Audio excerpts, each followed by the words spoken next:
Hey guys, welcome back to Retrospect. I know it's been a while, so I thought I'd get right into it. In this video, I'm going to show you how I paint really crisp lines. So I'm going to be focusing on that part right there, which translates into this block that you see in the middle here, the yellow one.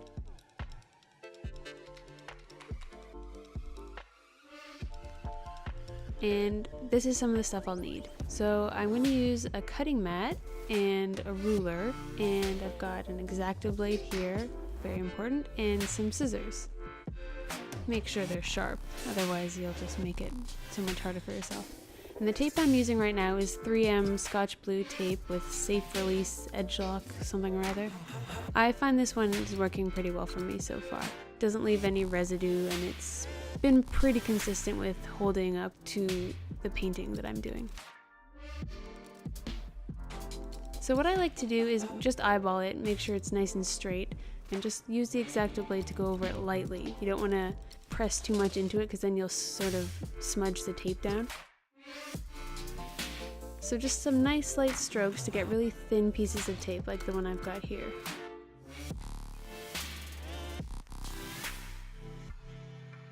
Because I'm taping off such a fine detailed area, it doesn't make sense to use a full piece of tape, and it's also wasteful. So what I like to do is try to lock it down closest to the edge and then sort of guide it with my fingernail. You'll see as I'm sort of wiggling it back and forth with my other hand, just to make sure it's perfectly lined up with that pencil line. And then it's very important afterwards to go over the edge with your fingernail or ruler or some sort of sharp flat implement just to make sure that that edge is really locked down. And now I'm just going to go over and tape off all the sections that I know for sure I'll be painting in. And I'm focusing on this main square right here, so even though I'm taping off areas around it, I will be doing this one first, but sometimes I just like to block off any large areas so I can save on, time and energy and tape.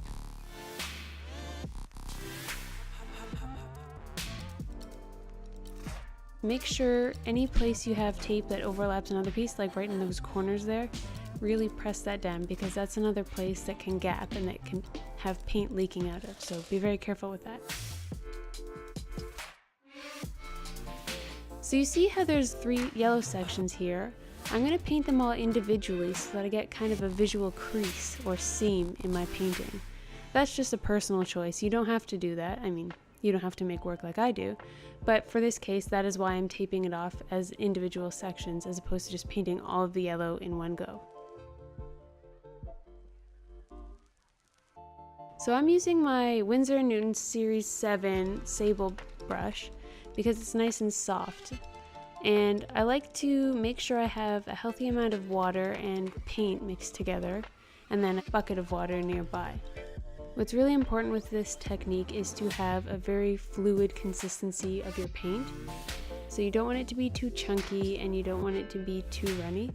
If I would say anything, it's better to err on the runny side than it is on the chunky side, because even in this demo right here that I'm doing, my paint was a little bit on the chunky side, and once it dried there was a bit of ridges visible, but otherwise it was fine. So if you want to be cautious, build up your layers slowly with very, very thin watery paint, and it's just a bit more time consuming, but it'll still give you that really nice, smooth, clean effect. So what I like to do, just sort of a royal icing approach as I call it, when I decorate gingerbread cookies I use the same technique. Sort of spread it around and go for the outlines and the edges with a detailed tip, and then I use the circling technique to just make sure it's all blended and there's no streaks or bubbles and whatnot. And the reason that section there is already painted is just because I was testing the color on the wood and I forgot to film that. And if you have any sections where there's going to be lines or other colors on top of it, like this one here, all these lines will be black. I like to go just a little closer inside the lines, and that way I can overlap with black and then there won't be any gaps between that are still wood colored.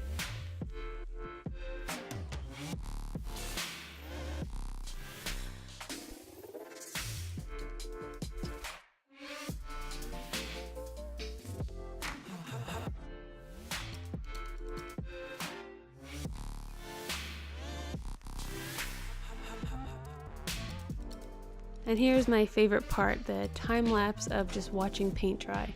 It's not as boring as it sounds. I actually find it really satisfying. Look at that go.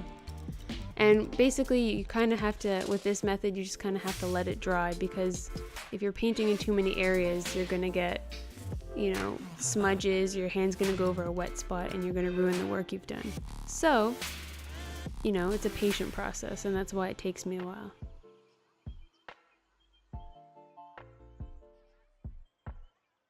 And now I'm going to go in and do the black outlines on top, and I'm just using my Winsor Newton Cotman series watercolor brush. And it's a similar approach. I'm using paint that I've pre-mixed with water in a little bucket or a little pot. And it's really about working the paint on your palette or on your whatever surface you're using for a palette. You've really got to work the paint in with the water to make sure you're getting a fine consistency. You don't want it to be too paint heavy, because then it will give you more of a streaky brushstroke look, which is not good for what I'm doing in this case. And you don't want it to be too runny, because if there's too much water in the black paint, you're going to find that it will dry in a sort of translucent way, and you won't get that really nice black outline look. And if there's too much water, it can also sort of bubble and bleed into places that you don't want it. So now that I've done the black outlines, I'm going to go in again with a bit more of that yellow color and just tidy up some of the edges. This is a process that I've talked about in other videos, and I do it frequently just because I'm kind of a perfectionist with my lines. Well, I like to do the best that I can. It's not necessarily perfect. There I go, being a perfectionist, admitting that I can never be a perfectionist. So I just use the yellow and try to make sure that it's not a huge chunky strip right at the edge. I try to feather it out so that it's a bit more subtle when it dries.